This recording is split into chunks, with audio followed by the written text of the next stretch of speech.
Assalamualaikum warahmatullahi wabarakatuh. Nama saya Aulia Kafifisa dengan NIM akhir 023 dari program studi agribisnis kelas A. Pada video kali ini saya akan mempresentasikan hasil mini riset tentang analisis usaha tani komoditas tembakau di Desa Balongrejo, Kecamatan Sugiwaras, Kabupaten Bojonegoro. Yang pertama, pendahuluan. Tembakau menjadi komoditas pertanian yang mengarah pada peluang pasar serta berperan penting dalam kehidupan masyarakat. Komoditas tembakau juga berperan sebagai penyumbang finansial bagi pemerintah dan negara karena menjadi sumber devisa negara serta cukai terbesar setelah minyak bumi. Prospek tembakau di Indonesia sebagai sumber devisa negara sangat tinggi karena industri rokok dapat memberikan cukai terbesar, yaitu sekitar 1 triliun pada setiap tahun. Angka tersebut menjadi jumlah penerimaan terbesar dari semua cukai yang diambil oleh pemerintah, sehingga tembakau dapat menghasilkan pendapatan yang lebih besar dibandingkan dengan komoditas perkebunan yang lain. Kabupaten Bojonegoro merupakan salah satu wilayah potensial untuk budidaya tanaman tembakau. Bojonegoro termasuk salah satu wilayah penghasil tembakau di Provinsi Jawa Timur karena komoditas tembakau dapat dikelola oleh pihak pemerintah maupun masyarakat di pedesaan. Bojonegoro mempunyai komoditas tembakau rakyat Virginia yang mempunyai nilai jual tinggi dan banyak diminati oleh perusahaan. Nah, Kabupaten Bojonegoro sendiri menjadi salah satu wilayah penghasil tembakau yang pernah menjadi rujukan perusahaan rokok dari Kudus, Malang, dan Surabaya. Adapun mini riset ini bertujuan untuk mengidentifikasi kelayakan finansial pada usaha tani tembakau di Desa Balongrejo, Kecamatan Sugiwaras, Kabupaten Bojonegoro, untuk mengidentifikasi cara petani dalam membiayai kegiatan usaha tani tembakau, untuk mengetahui resiko apa yang akan dihadapi petani dalam melakukan usaha tani tembakau, dan untuk mengetahui kerjasama yang dilakukan oleh petani dengan pihak lain, serta untuk mengidentifikasi perencanaan usaha tani tembakau yang dilakukan oleh petani.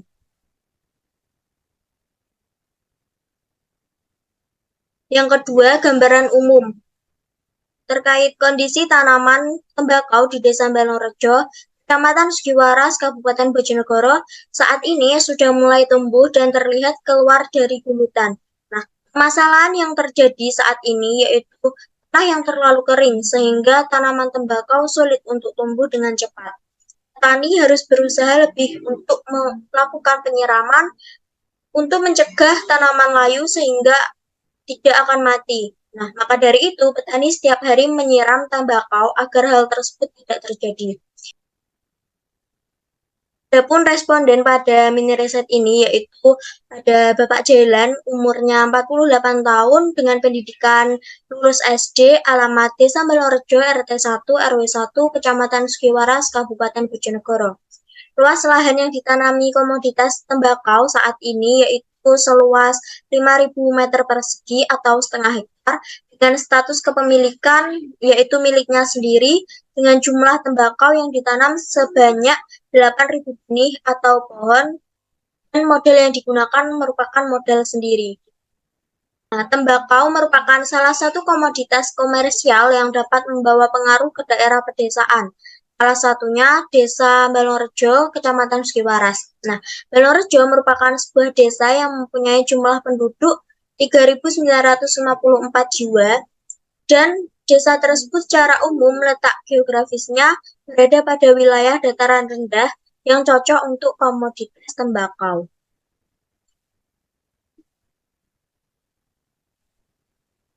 Yang ketiga yaitu terkait pembahasan analisis kelayakan finansial usaha tani tembakau, di mana biaya variabel yang dikeluarkan oleh Bapak Jailan selaku responden pada mini riset ini yaitu sebesar 1.825.000 dan biaya tetap yaitu sebesar 1.075.000 sehingga total biaya eksplisitnya yaitu sebesar 2.900.000. Untuk biaya implisit merupakan biaya yang tidak terduga sewaktu-waktu dikeluarkan yaitu sebesar Rp100.000.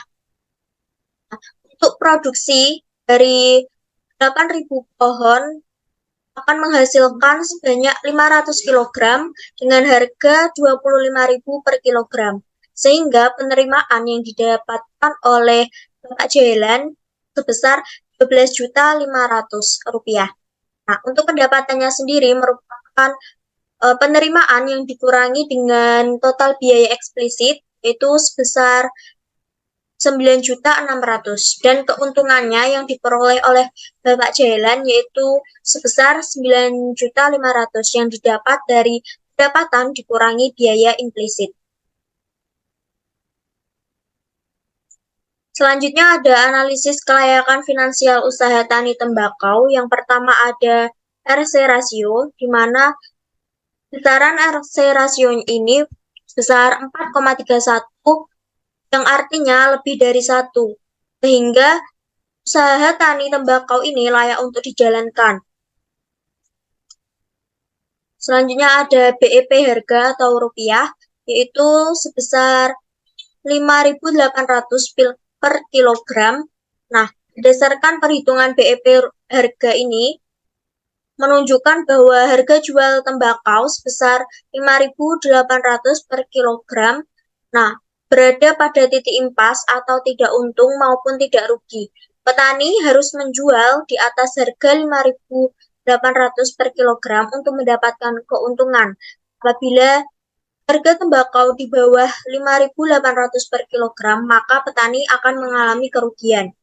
Selanjutnya ada BEP unit atau penerimaan ataupun BEP kuantitas didapatkan hasil 116 kg. Nilai tersebut menunjukkan bahwa tembakau sebanyak 116 kg berada pada titik impas atau tidak untung maupun tidak rugi. Nah, petani harus mampu menghasilkan produksi di atas 116 kg untuk mendapatkan keuntungan. Apabila produksi tembakau di bawah 116 kg, maka petani akan mengalami kerugian.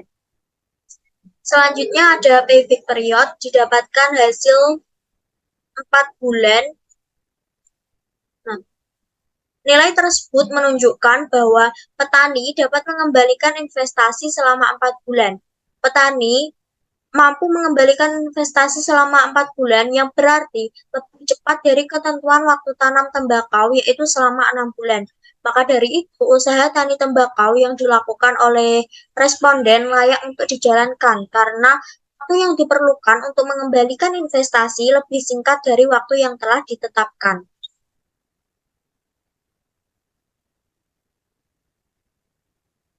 Selanjutnya yaitu pembiayaan usaha tani tembakau, di mana biayaannya ini dilakukan menggunakan modal sendiri. Nah, kendala yang dihadapi oleh petani ketika pembiayaan usaha tani tembakau yaitu kurangnya modal yang akan digunakan untuk melakukan budidaya. Usaha tani tembakau tentunya membutuhkan modal yang tidak sedikit, sehingga petani terkadang mengalami kekurangan modal. Strategi yang dapat dilakukan petani adalah melakukan pinjaman kepada proyek tembakau yang menyediakan benih dan pupuk untuk dipinjamkan kepada petani. Pinjaman tersebut dapat aturan berupa hasil panen tembakau dari petani dijual ke proyek atau pengepul yang memberikan pinjaman. Sistem pembayaran yang dilakukan dengan cara mengangsur dari hasil penjualan tembakau yang dipotong untuk dibayarkan ke proyek atau pengepul tersebut sampai cicilan yang dimiliki petani itu lunas. Nah, pemerintah di sini juga ikut berperan dalam memberikan bantuan modal berupa benih dan pupuk yang diberikan langsung ke petani maupun ke kelompok tani. Akan tetapi, pemberian bantuan benih hanya dilakukan di beberapa daerah saja dan belum menyebar secara merata. Nah, bantuan pupuk yang diberikan pemerintah berupa pupuk subsidi yang bisa diperoleh petani melalui kelompok tani. Petani dapat membeli pupuk subsidi ke kelompok tani dengan membawa bukti fotokopi KTP. Namun, pupuk subsidi yang diberikan jumlahnya hanya terbatas dan waktunya pada saat musim hujan untuk tanaman padi, bukan ketika musim kemarau, yaitu ketika petani akan menanam tembakau. Selanjutnya ada resiko usaha tani tembakau. Mana resiko yang mungkin akan dihadapi oleh petani dalam kegiatan usaha tani tembakau adalah tembakau tidak dapat tumbuh dengan baik dikarenakan kondisi tanah yang terlalu kering. Tanah kering disebabkan karena musim kemarau yang identik dengan kekeringan dan tidak turun hujan. Hal tersebut menyebabkan tembakau sulit untuk tumbuh dengan cepat karena kekurangan air. Nah, petani mengatasi resiko tersebut dengan membuat bendungan kecil di lahan milik petani itu sendiri untuk menampung air yang dapat digunakan untuk menyiram tembakau setiap hari. Petani juga mengharapkan adanya asuransi untuk mengurangi resiko terjadinya kegagalan panen yang disebabkan oleh kekeringan. Nah, ini terdapat kelebihan dan kekurangan asuransi jika diterapkan dalam usaha tani tembakau. Kelebihannya yaitu diantaranya ada perlindungan terhadap resiko alam, di mana asuransi pertanian untuk tembakau dapat memberikan perlindungan terhadap resiko alam seperti kekeringan, banjir, angin kencang, dan serangan hama penyakit. Jika tanaman tembakau mengalami kerusakan yang disebabkan oleh cuaca yang buruk atau serangan hama yang parah, maka asuransi dapat membantu untuk mendapatkan penggantian kerugian. Selanjutnya ada pengurangan resiko keuangan, di mana tanaman tembakau membutuhkan modal yang banyak. Asuransi pertanian ini dapat mengurangi resiko keuangan yang berhubungan dengan usaha tani tembakau. Jika terjadi kegagalan panen atau kerusakan tanaman yang parah, maka akan ada penggantian dari perusahaan asuransi sehingga dapat mengurangi resiko kerugian yang dialami oleh petani. Selanjutnya ada peningkatan kemampuan memperoleh pinjaman, di mana asuransi pertanian dapat meningkatkan kemampuan petani untuk memperoleh pinjaman dari lembaga keuangan. Hal tersebut dapat terjadi karena lembaga keuangan akan lebih percaya pada petani yang mempunyai perlindungan asuransi untuk mengatasi risiko yang berhubungan dengan usaha tani yang akan dijalankan. Lalu terdapat kekurangan asuransi yaitu biaya premi, di mana petani akan terbebani dengan adanya biaya premi ini, sehingga petani harus mempertimbangkan biaya premi ini dalam merencanakan keuangan yang akan digunakan dalam usaha tani tembakau, karena akan mempengaruhi pengeluaran dari petani tersebut. Selanjutnya ada proses klaim yang rumit, di mana asuransi pertanian dapat menjadi rumit dan memakan waktu yang banyak. Petani harus mengumpulkan bukti kerusakan, melaporkan klaim, dan menunggu proses verifikasi oleh perusahaan asuransi. Tersebut dapat menambah pengeluaran petani untuk biaya administratif, serta harus menunggu beberapa waktu untuk mendapatkan penggantian. Lalu ada ketidakpastian hasil. Meskipun memiliki asuransi pertanian, itu tidak ada jaminan bahwa petani akan mendapatkan penggantian secara penuh jika kerugian terjadi. Nilai ganti rugi yang diterima mungkin tidak mencakup semua kerugian yang dialami oleh petani. Hal tersebut dapat terjadi karena nilai jaminan atau penilaian kerugian oleh perusahaan asuransi berbeda dengan penilaian petani. Selanjutnya ada kerja sama usaha tani tembakau, di mana petani akan bekerja sama dengan proyek tembakau ataupun pengepul. Nah, kerjasama ini dalam bentuk untuk mendapatkan input produksi berupa benih dan pupuk, serta kegiatan pemasaran untuk menjual hasil panen. Petani mengambil benih tembakau dan pupuk dari proyek atau pengepul tembakau ketika akan melakukan usaha tani tembakau. Nah, petani boleh mengambil benih dan pupuk ke proyek atau pengepul tersebut dengan syarat harus menjual hasil panen dalam bentuk tembakau garing yang sudah dipasah. Hal tersebut dilakukan untuk membayar jumlah modal benih dan pupuk yang dipinjam di awal. Selanjutnya, proyek tembakau atau pengepul itu juga bekerja sama dengan PT Gudang Garam untuk menyetorkan hasil tembakau kering ke cabang perusahaan yang ada di alamat Tikusan, Bojonegoro. Nah, kerjasama tersebut dilakukan untuk memasarkan tembakau kering sebagai bahan baku rokok pada PT Gudang Garam. Ketentuan yang diberikan proyek atau pengepul ke petani untuk menyetorkan tembakau kering dan tidak memesan atau tidak terlalu basah merupakan ketentuan dari PT Gudang Garam, sehingga petani harus memperhatikan dengan benar agar bisa lolos dan masuk ke PT Gudang Garam. Selanjutnya ada perencanaan usaha tani tembakau di mana terdapat pemilihan lokasi, pemilihan komoditas, jenis tembakau, persiapan lahan, penanaman, pupuk, panen, dan cara penjualan hasil. Pemilihan lokasi yang dipilih oleh responden untuk budidaya tembakau berada di sawah milik sendiri dan tanah jenis tanah mergel atau orang petani menyebutnya dengan tanah putih. Nah, tanah tersebut dipilih karena disesuaikan dengan komoditas yang akan ditanam, yaitu tembakau yang dapat tumbuh pada lahan yang cenderung kering. Lalu pemilihan komoditas. Komoditas tembakau dipilih petani untuk dibudidaya sesuai dengan jenis tanah yang cocok dan kondisi musim saat ini. Tembakau cocok ditanam pada saat musim kemarau dengan kondisi tanah yang kering. Nah, tembakau ini dipilih sebagai komoditas untuk budidaya karena mempunyai nilai jual tinggi sehingga harapannya dapat memberikan keuntungan yang maksimal bagi petani.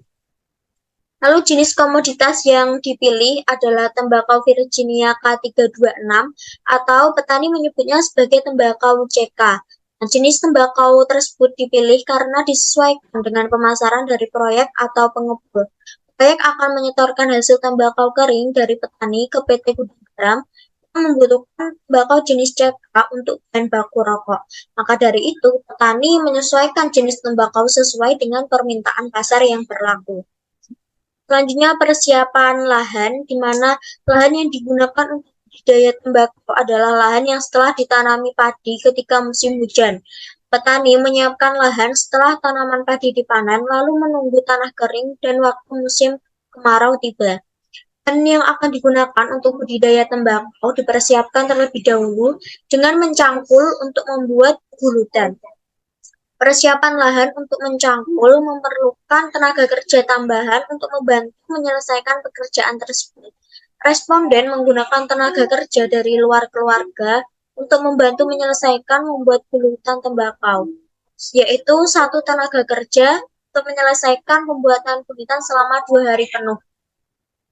Selanjutnya ada penanaman, di mana penanaman tembakau dilakukan setelah persiapan pembuatan gulutan itu selesai. Penanaman dilakukan oleh responden dibantu dengan tenaga kerja dalam keluarga yaitu istrinya. Nah, penanaman dilakukan dengan waktu beberapa hari sampai selesai. Selanjutnya perencanaan usaha tani tembakau yang dilakukan yaitu ada pupuk, di mana pupuk yang digunakan terdapat 3 jenis, yaitu ada pupuk organik sebanyak 20 kg, pupuk majemuk atau NPK sebanyak 5 kg, dan pupuk ZA sebanyak 100 kg. Selanjutnya ada proses panen, di mana panen tembakau dilakukan ketika tembakau sudah tumbuh dewasa atau tinggi dengan daun yang mencukupi. Proses panen tembakau dilakukan dengan mengambil daun tembakau mulai dari daun paling bawah atau yang sudah berwarna kekuningan. Daun tembakau yang diambil dalam 1 kali panen atau pengambilan yaitu sebanyak 2-4 helai daun dengan menyesuaikan warna yang sudah matang. Selanjutnya perencanaan terkait cara penjualan hasil. Nah, hasil panen tembakau akan dijual dalam bentuk tembakau kering yang telah dipasah. Daun tembakau yang telah dipanen dari sawah akan ditimbun untuk dimatangkan terlebih dahulu selama kurang lebih 2-3 hari dengan ditutup menggunakan terpal atau semacamnya. Setelah daun matang dengan warna kuning cerah, daun akan dipasah lalu dijemur di rigen atau widik sampai kering. Setelah kering, tembakau ditata untuk disetorkan ke proyek atau pengepul.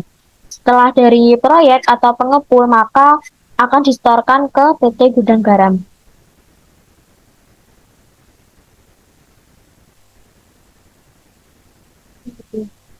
Pembahasan yang keempat yaitu terkait penutup, di mana ada kesimpulan yaitu usaha tani tembakau di Desa Balorejo, Kecamatan Sugiwaras, Kabupaten Bojonegoro layak dijalankan berdasarkan analisis kelayakan finansial berupa RC rasio, BEP harga, BEP unit, dan payback period.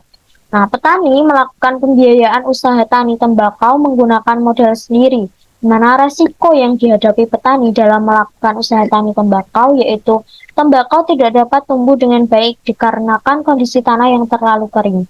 Petani melakukan kerjasama dengan proyek untuk mendapatkan input produksi dan melakukan kegiatan pemasaran yang akan dipasarkan ke PT Gudang Garam.